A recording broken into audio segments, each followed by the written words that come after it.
দেশের বিভিন্ন অঞ্চলে অস্থায়ী দমকা অথবা ঝড়ো হাওয়া সহ বৃষ্টি ও বজ্রসহ বৃষ্টির পূর্বাভাস দিয়েছে আবহাওয়া অধিদপ্তর। রবিবার 15 মার্চ সন্ধ্যা 6টা থেকে পরবর্তী 120 ঘন্টা বা 5 দিনের জন্য দেয়া এক বার্তায় এ তথ্যটি জানানো হয়েছে। আবহাওয়া অফিস জানায়, লঘুচাপের বর্ধিতাংশ পশ্চিমবঙ্গ ও তৎসংলগ্ন এলাকায় অবস্থান করছে। মৌসুমের স্বাভাবিক লঘুচাপ দক্ষিণ বঙ্গোপসাগরে অবস্থান করছে।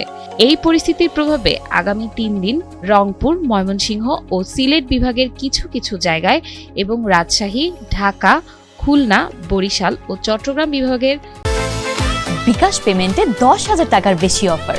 শপিং চলছে তো। 2-1 জায়গায় অস্থায়ীভাবে দমকা অথবা ঝড়ো হাওয়া ও বিদ্যুৎ চমকানো সহ বৃষ্টি হতে পারে।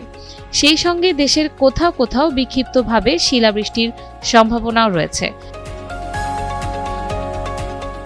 পূর্বাভাস অনুযায়ী আগামী 18 ও 19 মার্চ বৃষ্টির তীব্রতা কিছুটা কমে আসতে পারে।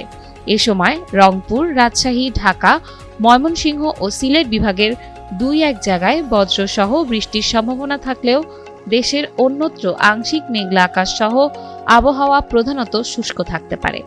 তাপমাত্রার বিষয়ে আবহাওয়া অফিস জানিয়েছে, আগামী কয়েকদিন সারা দেশে দিন ও রাতের তাপমাত্রা প্রায় অপরিবর্তিত থাকতে পারে। তবে 16 মার্চ রাতে তাপমাত্রা সামান্য বাড়তে পারে।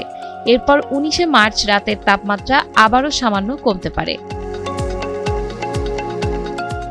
বর্ধিত 5 দিনের শেষের দিকে তাপমাত্রা আরও বাড়ার সম্ভাবনা রয়েছে। রাজধানী ঢাকার আবহাওয়া বিষয়ে বলা হয়েছে, এখানে পশ্চিম বা উত্তর পশ্চিম দিক থেকে ঘন্টায় 10 থেকে 15 কিলোমিটার বেগে বাতাস প্রবাহিত হতে পারে, যা অস্থায়ীভাবে দমকা হাওয়ায় 40 থেকে 50 কিলোমিটার পর্যন্ত বৃদ্ধি পেতে পারে। রবিবার সন্ধ্যায় ঢাকায় বাতাসের আপেক্ষিক আর্দ্রতা ছিল 54%।